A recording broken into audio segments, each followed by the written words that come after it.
a maior simbologia de humildade que a gente tem que aprender todos os dias e reforçar na nossa mente, na nossa vida, através da palavra, a gente vai conseguir entender que a melhor forma da gente responder alguém quando nos incomoda não é a gente devolvendo na mesma fala, devolvendo na mesma agressividade, devolvendo com os palavrões que a pessoa falou, não é eu desejando mal para aquela pessoa, porque no momento de raiva, e sim, nós somos seres humanos, no momento de raiva, de ódio, quando alguém nos comete um mal, a gente deseja o mal para aquela pessoa, a gente fica inseguro diante daquele momento, a gente fica inacreditando que aquilo tudo aconteceu, e aí você quer devolver na mesma proporção.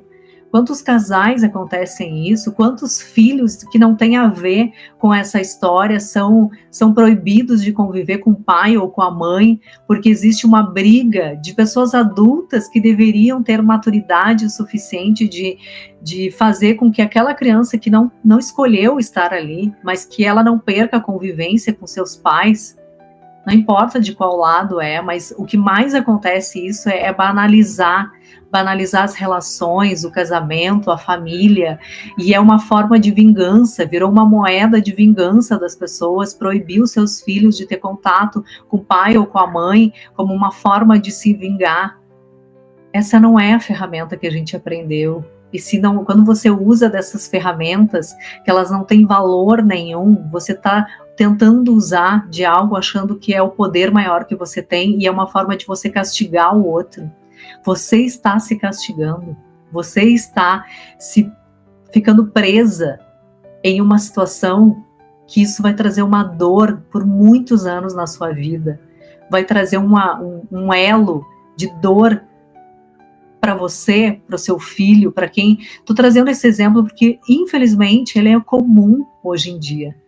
As pessoas não querem mais ter laços com ninguém, elas querem fazer dos relacionamentos algo banal e que ela pode fazer com todo mundo, só que quando ela gera um ser, ela precisa ter essa responsabilidade e entender que ela precisa perdoar e não usar isso como uma ferramenta. Então a melhor resposta que a gente pode dar é nos aproximando do caráter de Jesus, que ele nos ensinou lindamente que ele não usava o poder que ele tinha. Ele usava o caráter dele, demonstrando na humildade, que eu não vou desejar o mesmo mal que você me deseja. Eu não vou trair você, Judas, assim como você está me traindo. Eu amo você.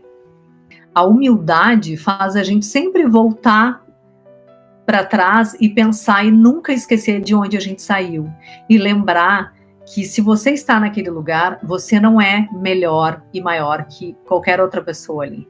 Você se humilha para reconhecer o amor no outro, para reconhecer que somos seres humanos, que a gente está no mesmo nível e que a gente nasceu do mesmo jeito e a gente vai embora do mesmo jeito. Para onde a gente vai depois, isso é caráter. Isso é a forma como você tem a sua caminhada aqui.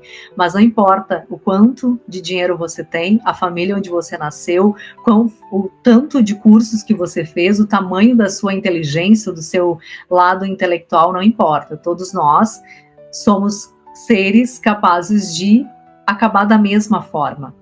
Então a gente precisa reconhecer que não são os nossos diplomas, não é a roupa que a gente usa, não é a casa onde a gente mora, não é o carro que a gente anda, é o quanto eu consigo reconhecer que tudo que eu tenho eu devo a Deus, não é o tamanho da minha inteligência, não é o tamanho da minha sabedoria, é o tamanho que eu me coloco para entender que Deus está acima de tudo e que é graças a Ele. Então, quando eu volto para esse lugar de me humilhar, de reconhecer, eu consigo sempre agradecer a Deus e reconhecer que Ele é muito maior e existe, e eu estou naquele lugar porque é graças a Ele. Então, é uma forma da gente reconhecer sempre isso e voltar para esse lugar.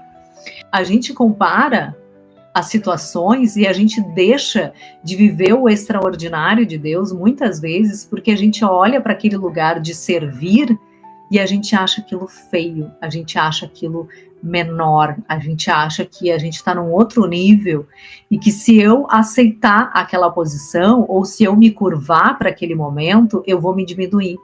A gente nunca deve olhar para as pessoas com esse olhar humano. Quando a gente olha com os olhares do mundo, né, os olhares humano, a gente vai enxergar isso, a gente vai ter preconceito, a gente vai achar feio, a gente vai criticar, a gente vai olhar, vai ter um olhar assim de desprezo quando a pessoa... E isso é para tudo. Então a gente precisa sempre voltar para esse lugar da humildade e reconhecer que tudo que a gente tem e tudo que a gente pode ainda ter é graças a Deus. Nunca é a nós sozinho, porque a gente não é nada sozinho. A nossa escolha sozinha é virar as costas para alguém que mentiu pra gente. É muito mais fácil dizer, dane-se, vai viver a sua vida que eu vou viver a minha, não tô nem aí se você tá passando por dificuldade. Quem fala isso é quem não vive uma vida com Deus. Então, se você quer usar os seus próprios poderes, as suas ferramentas, pode ter certeza que um dia elas vão usar você. É por isso que Jesus mostrava o tempo inteiro, eu não uso os meus poderes, eu posso usar a hora que eu quiser. Eu posso transformar aquilo que eu quiser, mas eu não vou usar, porque eu uso o meu caráter para responder isso. Eu não vou submeter aos desafios que você me coloca para me jogar daqui, eu não vou adorar alguém muito mais do que a minha própria vida. Eu não vou fazer isso, porque quando eu faço isso, eu não amo a mim, logo eu não amo a Deus. Então a gente tem que tomar muito cuidado, porque a ferramenta que você tem, que você acha que o seu dinheiro é maior que tudo, que a empresa que você tem é maior que tudo, o carro que você tem é maior que tudo, um dia essas ferramentas vão usar você para trair você, para acabar com a sua vida. Então esteja sempre reforçando e validando essa humildade. Humildade molda o caráter, e para que eu possa moldar o meu caráter, eu preciso me aproximar de Jesus. Quanto mais eu me aproximo dele, mais eu consigo me parecer com ele. Não é assim que a gente aprende? Quanto mais a gente convive com o marido, com a esposa, com os filhos, às vezes a gente olha os filhos de tanto conviver e aprender, ele está caminhando igual o pai, ou ele está falando. É assim para o bem e para o mal. Você fala palavrão o tempo inteiro, seu filho vai reproduzir aquilo que você fala. Então se aproxima de quem? Se aproxima de Deus. Seja você essa pessoa que se aproxima de Deus, que você vai se parecer ainda mais com Ele. Vai ser natural você dizer, não consigo me vestir dessa forma. Eu não consigo. E isso é muito maravilhoso, quando a gente não faz por obrigação. A gente faz porque de fato a gente não consegue. A gente está tão parecida com Deus nas nossas atitudes que a gente não consegue mais se submeter a nada, mesmo que alguém queira pagar milhões para você fazer aquilo, você não vai se submeter a isso, porque isso é caráter, isso não é ferramenta.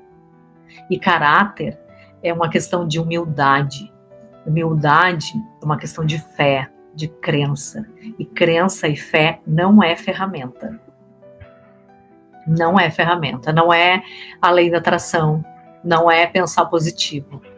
Fé é fé, é você acreditar. É confiar naquilo que Deus tem para a nossa vida. É saber que o plano dele é muito maior. É necessário a gente ter sempre o nosso momento com Deus. Independente da situação que você esteja vivendo, às vezes você está sozinho ou está no meio da multidão, às vezes você está vivendo algo extraordinário na sua vida, vivendo as coisas que o mundo está oferecendo para você, e você está ali aproveitando cada oportunidade, mas é necessário a gente ter essa consciência que eu preciso ter uma conexão constante com Deus.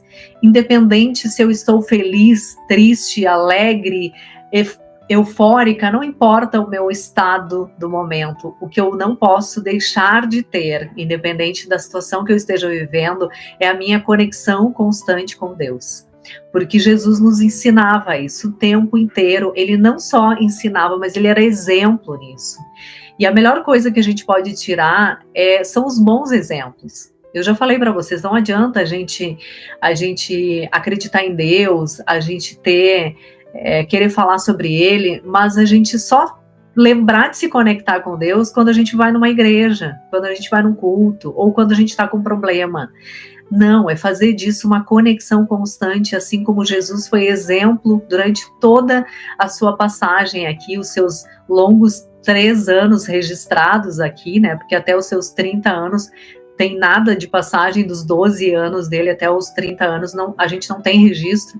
Ele, de fato, começou o seu ministério aos 30 anos e ficou durante 3 anos intensamente fazendo servindo, ou seja, o que ele está nos ensinando? Para a gente servir. Ele está nos ensinando a gente orar, a gente se conectar, que toda vez que a gente vai ao Pai, é Ele que nos direciona, é Ele que nos abre caminho, é Ele que nos acalma. Então, a conexão para isso é importante, para que eu tenha essa intimidade com Ele. E Ele nos ensinou muito isso. Então, quando Ele fala sozinho, né, foi orar sozinho, é você e Deus. É importante isso. Entenda, não é porque você está na igreja, é maravilhoso, na igreja a gente se conecta, a gente tem um momento de adoração, que Deus ama que a gente faça isso, mas o seu momento, você e Deus, você e Jesus, é muito importante. E eu pego muito forte nessa palavra, porque sozinho para orar é sempre você e Deus. E é assim que a gente renova e fortalece a nossa fé. É assim. Por mais que eu esteja triste, que eu esteja cansada, eu escuto às vezes as pessoas falarem, nossa, eu deveria ter orado, mas ontem eu estava tão cansada. Gente, não existe isso. Você estando cansado ou não, você tem que tomar banho. Cansado ou não, chateado ou alegre, você tem que escovar os seus dentes, você tem que se alimentar. É assim com a conexão com Deus. A gente precisa ter esse momento, a gente precisa fazer disso um hábito, uma rotina. E é uma intimidade que a gente vai criando.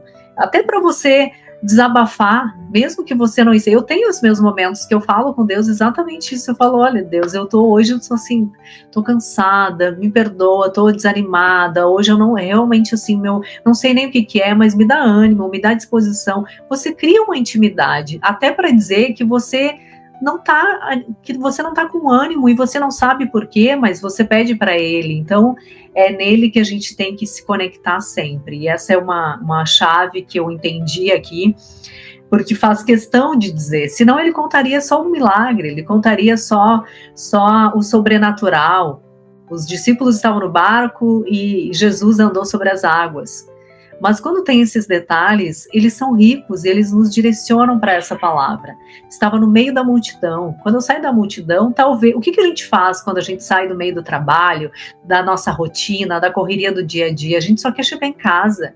A gente quer ficar em paz, a gente quer chegar, tomar um banho, comer alguma coisa e dormir. Mas não esqueça de incluir no meio desse tomar banho, comer algo e antes de dormir, se conectar. Porque é isso que Jesus fazia o tempo inteiro. Quando ele saía do dia a dia, da rotina, daquela multidão, do milagre que ele fazia, ele subia, ficava sozinho e orava. E a gente tem que fazer o mesmo. Ele está nos ensinando. Então, se você, em algum momento, acordou durante a madrugada, sem entender por que você acordou naquele momento, e você não está conseguindo dormir, ou imediatamente acordou e veio na sua mente algo que está preocupando você, não hesite em levantar, se ajoelhar e orar, porque é Deus chamando você. É o Espírito Santo ali agindo sobre a sua vida naquele momento para que você possa abrir o seu coração para Deus. Na madrugada é o horário onde a gente tem silêncio absoluto, onde a gente consegue se conectar tão profundamente com Deus e coisas sobrenaturais acontecem. E essa passagem, ela não está escrito assim à toa. A gente não pode desperdiçar as palavras que estão na Bíblia. E está escrito, faz questão. De novo eu falei para vocês, podia apenas estar escrito assim, era noite, era tarde, ou depois que Jesus orou, ele voltou, ele viu que haviam se afastado e ele andou sobre as águas. Não, os detalhes fazem a diferença. E está escrito na Bíblia, alta madrugada. E entre parênteses, entre 13 e 6 horas da manhã. Era madrugada. Era noite, era escuridão, não tinha nada. Então, se está dizendo isso, também está nos dando um direcionamento para a gente prestar atenção, que o melhor horário para a gente se conectar com Deus é no silêncio. E é nesses momentos de silêncio que a gente tem o nosso coração tão puro, tão verdadeiro, que a gente vai ser honesto na nossa oração. Quando eu estou cansada, talvez eu até queira fazer uma oração tão rápida para logo me deitar. Então, se você acordou de madrugada, ou faça isso de propósito. Durante o meu jejum, em alguns momentos, eu já fiz isso, de colocar o relógio para despertar. Eu sei que tem muitas pessoas que fazem isso. Eu já falei para vocês, né, na minha conversão, eu estou aprendendo muito com pessoas de Deus. E as pessoas, quando elas fazem querem fazer alguma conexão, elas querem uma resposta de Deus, a gente faz jejum, uma direção, né? A gente faz jejum e ora. Orar é muito importante durante esse período do jejum e principalmente na madrugada. Então, faça isso na madrugada, se você quer muito essa conexão com Deus, entenda, é nesses momentos que ele vai escutar verdadeiramente você, não que ele não escute, ele escuta você o tempo inteiro. Deus, ele é onipresente, onisciente, onipotente, ele está em todos os lugares, a todo momento, ele sabe do seu coração, ele sabe dos seus pensamentos, ele está escutando você o tempo inteiro, mas nesse momento é como se a gente tivesse uma hora particular com Deus, sabe? É como se ele parasse na sua frente e estendesse a mão dele e dissesse: filho, eu tô aqui, fala, eu tô vendo a sua ansiedade, eu tô vendo a sua dor, eu tô vendo o seu problema, me fala, pode falar, eu tô aqui para ajudar, eu tô aqui para esclarecer, eu tô aqui para acalmar o seu coração. Mas lembre-se, quando eu falei também já para vocês, quando você fala exatamente o que está no seu coração. Fala exatamente aquilo que você gostaria que Deus ajudasse você. Seja claro. Não fale só, tenha misericórdia de mim. Misericórdia do quê? Acalma o meu coração, porque eu estou sofrendo com a perda que eu tive de uma pessoa que eu amo. Eu quero liberar essa pessoa para que ela esteja ao seu lado, para que ela esteja bem, para que eu possa seguir minha vida. Me acalma. Seja claro com Deus o que você quer. E esse é o momento que você tem a sua hora abençoada e particular com Deus. É muito maravilhoso. No devocional de hoje, iniciamos com esse Salmo 46:1. Deus é o nosso refúgio e a nossa fortaleza, auxílio sempre presente na adversidade. Fé e resiliência caminham juntas, pois ter fé é compreender que muitas vezes o obstáculo é a mola propulsora que nos levará ao nosso destino. Situações difíceis vão chegar para todos nós. Momentos ruins e circunstâncias contrárias são inevitáveis, mas o fato é que Deus pode converter tudo isso em grande aprendizado para a nossa vida. Se não fosse o gigante na frente de Davi, ele não teria a oportunidade de provar um grande homem, segundo o coração de Deus naquele momento. Da mesma forma, o gigante que você está enfrentando pode revelar o grande tesouro que está dentro de você. Entenda que Deus não falha, portanto, há motivos para nos alegrarmos independentemente das circunstâncias que você esteja enfrentando, porque por meio delas podemos revelar a glória de Deus. Constantemente corremos riscos. Se nos mantivermos trancados dentro do quarto, não nos arriscaremos, mas uma vida na zona de conforto não nos leva a grandes conquistas, não é verdade? Muitas vezes, a falsa paz pode nos afastar do crescimento de Deus, que Ele quer gerar em nós. Costumo dizer que se tudo está muito tranquilo e você não tem enfrentado oposição ou dificuldades, talvez haja algo de errado. Em Deus, as dificuldades e circunstâncias contrárias são como trampolins que o conduzirão a lugares onde você nunca imaginou estar. Saiba que Ele vai à sua frente, sempre esteve em você e com você. A partir de hoje, passe pelas lutas, sabendo que logo à frente Ele conduzirá a bênçãos ainda maiores. Uma visão de fé e confiança em Deus paralisa aquilo que está tentando paralisar você. Um domingo cheio de luz, amor, união e uma semana abençoada com a mão divina de Jesus sobre a sua casa, a sua vida e a sua família.